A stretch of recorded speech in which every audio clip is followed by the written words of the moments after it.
আজকে বানালাম spicy chicken একদম ঘরোয়া পদ্ধতিতে। নিয়েছি 650 গ্রাম চিকেন, নুন হলুদ লঙ্কার গুঁড়ো মাখিয়ে রেখেছি 2 ঘন্টা ধরে ম্যারিনেশনের জন্য।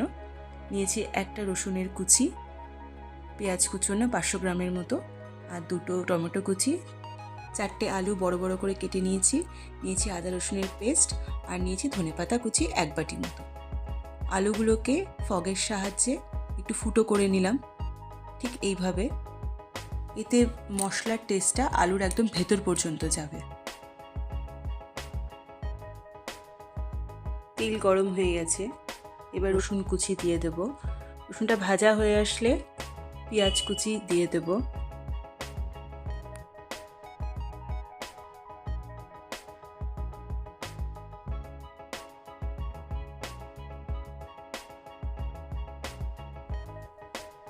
পেঁয়াজগুলো দিয়ে দেওয়ার পরে একটু নেড়ে নেব।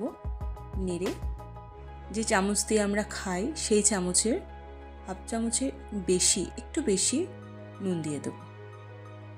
নুন সবসময় বুঝে শুনে দেওয়াই উচিত। যে রান্না করছে তার উপর নির্ভর করে নুনের পরিমাণটা, সে কখন কিভাবে কত পরিমাণ দিচ্ছে। দরকার পড়লে সব শেষে নিজে একটু টেস্ট করে দেখবে নুনের পরিমাণ কি আছে, তারপরে দরকার পড়লে লাগলে দিয়ে দেবে। পেঁয়াজ হালকা লাল হয়ে আসলে আলুগুলো ছেড়ে দিলাম। আলুগুলো দিয়ে হালকা নেড়ে চেড়ে নেব ঠিক এইভাবে। এই সময় গ্যাসের ফ্লেম লো টু মিডিয়াম থাকবে।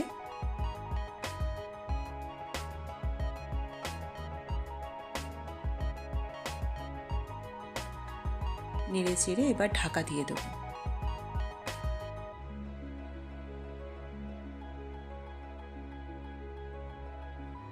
এই সময় ঢাকা তুলে 2-1 বার নেড়ে দেবেন। খেয়াল রাখবেন যাতে পেঁয়াজটা না পড়ে, তাহলে কিন্তু টেস্ট সেই রকম আসবে না।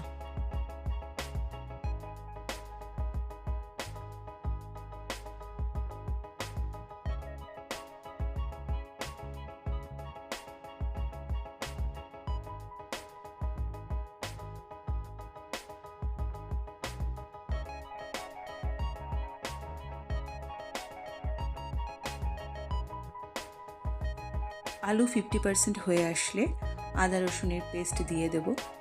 আমি যেহেতু প্রথমেই রসুন কুচি দিয়েছি তাই জন্য 3-4 কোয়ার রসুনের পেস্ট দিয়েছি, আর দেব টমেটো। রসুনের কোয়াগুলো বড় থাকার জন্য আমি এখানে 4টে রসুন কোয়ার পেস্ট দিয়েছি। যদি ছোট হতো রসুনের কোয়াগুলো তাহলে আমি 7 থেকে 8টা রসুনের কোয়ার পেস্ট দিতাম। আপনারা চিকেনের পরিমাণ অনুযায়ী আদার ইনগ্রেডিয়েন্টসগুলো কম বেশি করে দেবেন।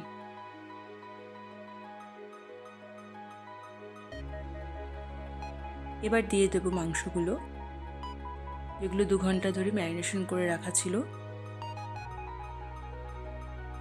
এর মধ্যে দেওয়া আছে নুন হলুদ আর লঙ্কার গুঁড়ো।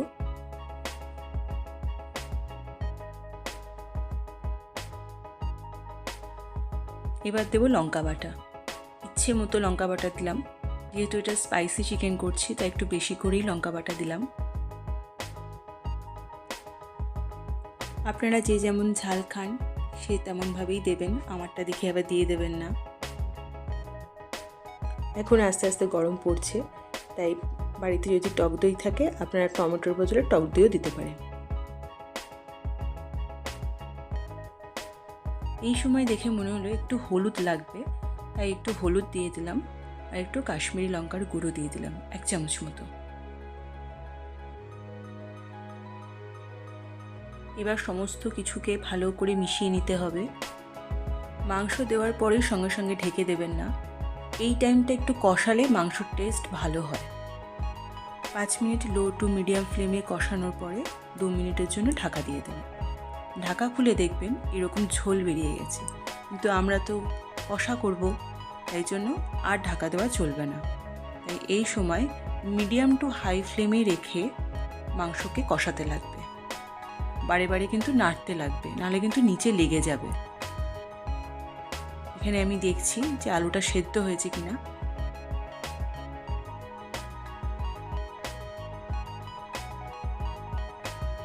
আলু একদম সেদ্ধ হয়ে গেছে। মাংস আগে থেকে ম্যারিনেশন করে রাখলে সেদ্ধ হতে বেশি সময় লাগে না।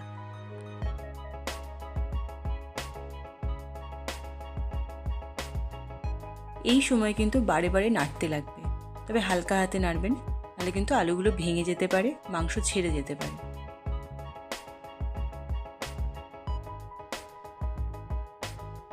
মিনিট 5 মধ্যে এরকম পজিশনে চলে আসবে। আমি 2টো লঙ্কা চিড়ে দিয়েছি এক্সট্রা ঝালের জন্য, আর দিলাম সামান্য বাটার। সব শেষে দেবো ধনেপাতা কুচি, একটু বেশি করেই দেবো যাতে টেস্টটা একটু অন্যরকম হয়। শীত তো শেষ হয়ে যাচ্ছে, তাই বাজারে আর ধনেপাতাও পাওয়া যাবে না, তাই আপনারা কিন্তু ধনেপাতার বদলে কাসুরি মেথিও দিতে পারেন। এটা হয়ে গেছে এবার, আর এটা হলো ফাইনাল লুকস। এই রেসিপিটি গরম ভাত, রুটি, লুচি, পরোটা সবার সাথে ভালো লাগবে। এই রেসিপিতে একবার চিকেন বানিয়ে দেখবেন, হাত চেটে খাবেন।